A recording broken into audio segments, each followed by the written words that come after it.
Hello everybody, welcome to Vault Vehicles. I'm going to talk about the Engwe C20 Pro, whether or not I would buy it.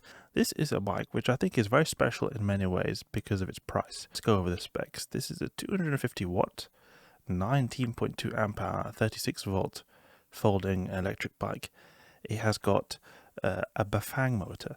So this is not actually like you could say a classical Bafang motor. It's called a Sutong motor, but it is, according to Engwe, a sub-brand of Bafang. But the good thing about being a Bafang motor is that it is known to be a more reliable brand. And this is also a special motor because even though it's rated for 250 watts, it actually does peak a bit higher than this. It goes about to 500 watts. The main thing I would say is really great about this bike is that it has got a massive battery. This massive battery can take you about, say, on full throttle without pedaling at all, it takes you about 70 kilometers, something like that, and it'll take you longer when you're using pedal assist. The battery is integrated in the frame, so you can see you can fold it here and you can remove the battery in this long slot with the Engwe logo here. So it's in this long compartment here where the battery is placed. And when you take into consideration the price of this bike, €899, and the massive battery, you think, oh, that's a really pretty good price, because the battery alone is probably going to cost like close to that amount. This bike also has a tendency to go on special offers very often. You'll see like minus 6% in the price, and sometimes in like Christmas offers, the Black Friday offers. So you can get this for a lot less. You can get this more close to €799 with all the discounts taken into consideration. You have got this 2% discount code you can always choose. The thing that's good about this is that this is, you could say, quote unquote compliant with EU laws. It's hard to find, in my opinion, a very long range electric bike that is compliant with EU laws in terms of the motor. This has got a 250 watt motor that supposedly takes you to 25 kilometers an hour, and if you are in a country which allows higher motor wattage, you can always go for the 500 watt versions as well. The only downside is that when you go for these 500 watt motors, you get a 16 amp hour battery, so it's a bit of a smaller battery. When it comes to the brakes, it's got mechanical disc brakes. Mechanical disc brakes are not as good as hydraulic brakes, and these are still okay, but they can be a lot better. But when you take into consideration the price you're paying for this bike, I would say that mechanical disc brakes are perfectly fine. And also something that is pretty good is that when it comes to the mechanical disc brakes, they are a lot easier maintained than hydraulic disc brakes. Here you don't have to worry about the oil leaking. So that is an upside to mechanical disc brakes, but they are inferior in terms of stopping power to hydraulic disc brakes. So I personally like to have hydraulic disc brakes on my electric bike because they are a lot more powerful than these mechanical ones, but the mechanical ones can still be good and are easily maintained. This bike, in terms of its build, is pretty sturdy. It has got a pretty light build in terms of its weight. It's 25 kilos, so that is not too heavy compared to the Engwe Engine Pro that I've tried out. It is actually a lot lighter. This Engwe Engine Pro is 38 kilos. This is nothing compared to that 25 kilos, so this is a lot easier to carry with you upstairs. It is still pretty heavy. 25 kilos is still not like no weight at all, but it's easier to carry around than the Engwe Engine Pro. This bike is similar to the Engwe Engine Pro. It has a downside that it is not able to take its key out when it's in, so just take that into consideration. The battery can be charged while it's in the frame, but you can also remove it. The removal, though, is a bit tedious because you'll have to unfold it. It has got an ability to put some utilities here. So if you zoom in, you can see that it's got two holes here. You can see it's got two holes.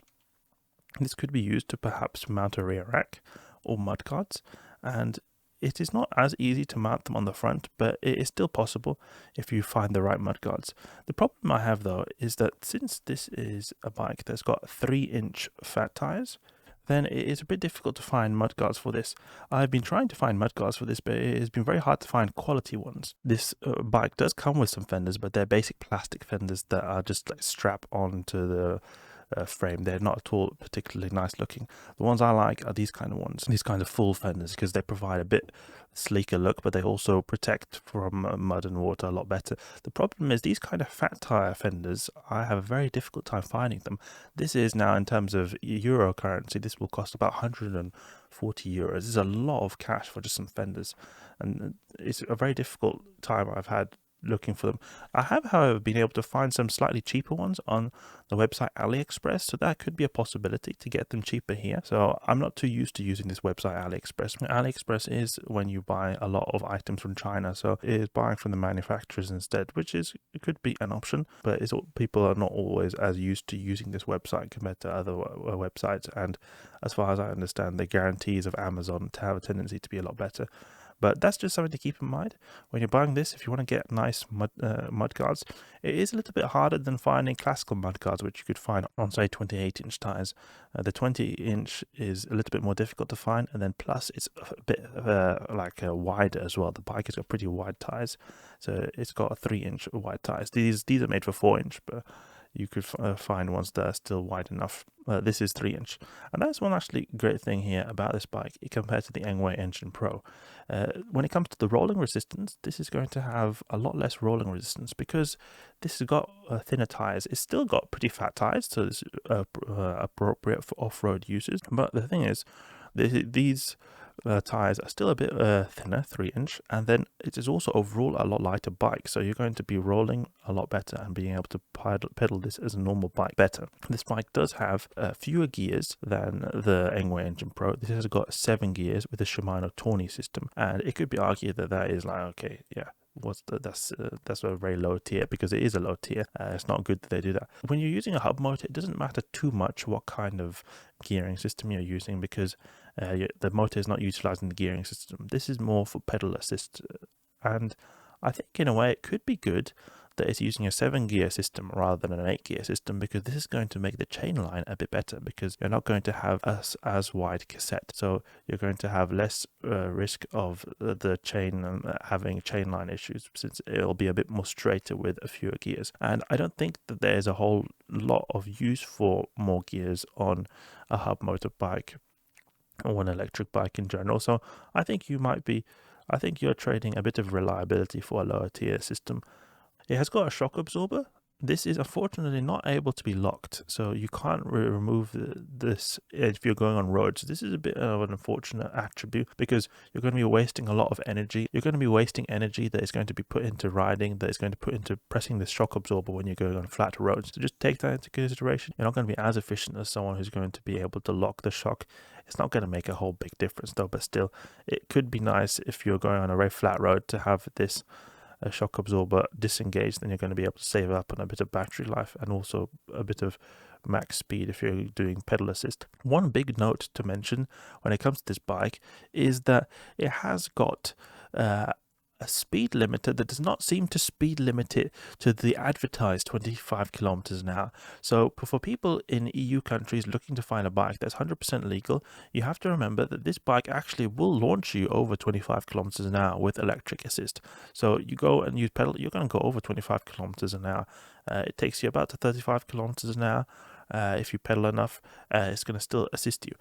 There's no like cutoff, you could say, for the pedal assist. So there might be some settings that I'm unaware of, but it is definitely not. It can definitely go faster than 25 kilometers an hour, and the EU laws state that above 25 kilometers an hour, that is when the motor needs to shut off. So in terms of legalities, just keep that in mind. You might not want to go too crazily fast with this, because if a police test this, they might apprehend you or at least confiscate your bike for not complying to the laws. It also, and speaking of laws, it also has throttle, and it's also got a pretty cool half twist throttle, which is nice because I think that they can be good for ergonomics actually compared to a thumb throttle. You can see it's got a half twist throttle here. The downside though in terms of legalities is that this is often not allowed, but You can actually disable this by disconnecting it. So if I was to try to make this legally comply, I would probably disable it. I'm personally not a big fan of throttle anyway. I like to use pedal assist because I can go very fast by being able to help my bike at the same time. A downside to this bike is that its geometry is a bit non-standard, and this makes it a bit more difficult to mount utilities. I've mentioned that it has got some holes here which could be used to mount rear racks, but often bikes, they'll have some extra holes up here which you can properly mount robust rear racks. Here you've only got these 2 holes.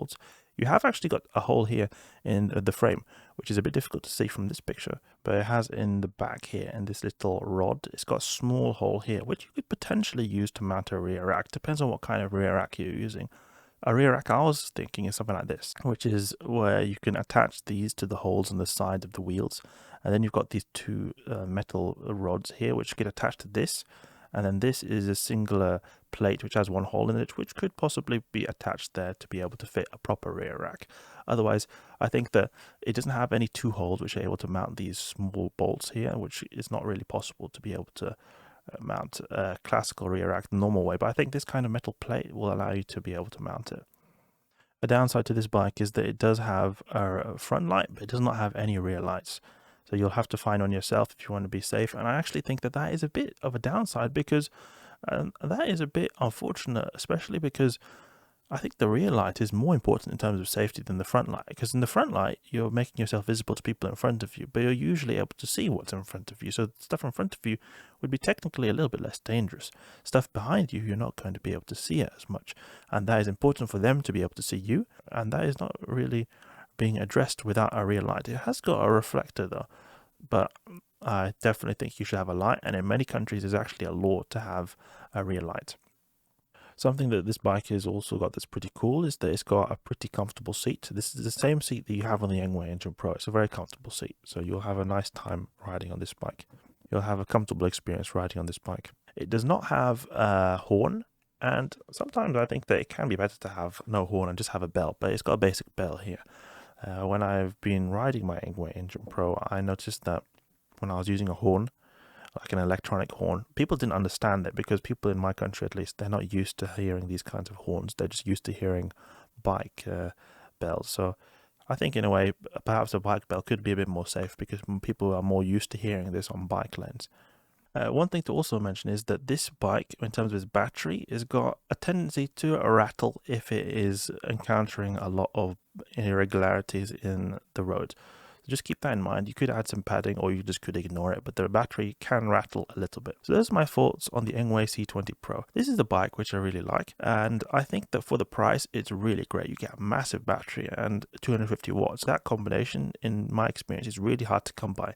It is relatively lightweight, not super lightweight, but not heavy as well, electric bike. So you are able to bike it as a regular bike a lot easier than these other massive fat tire bikes with the smaller wheels here. You've got mechanical disc brakes, which are maybe not the best, but they're more easier to maintain. You've got comfortable seats and a shock absorber on the front, so you will have a relatively comfy ride.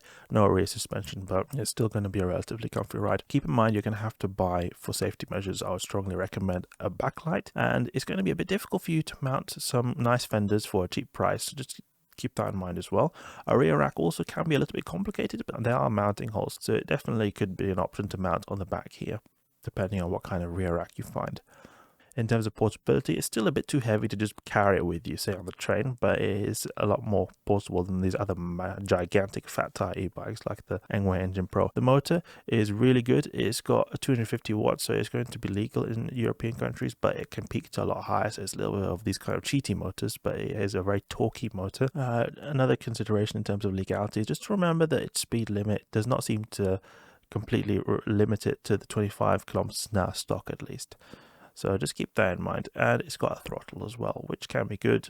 And if you're in a EU country, it can be bad at the same time, but you can just disable it by unplugging it. Hope you guys enjoyed the video. I hope you learned something new. If you did, please leave a like and subscribe.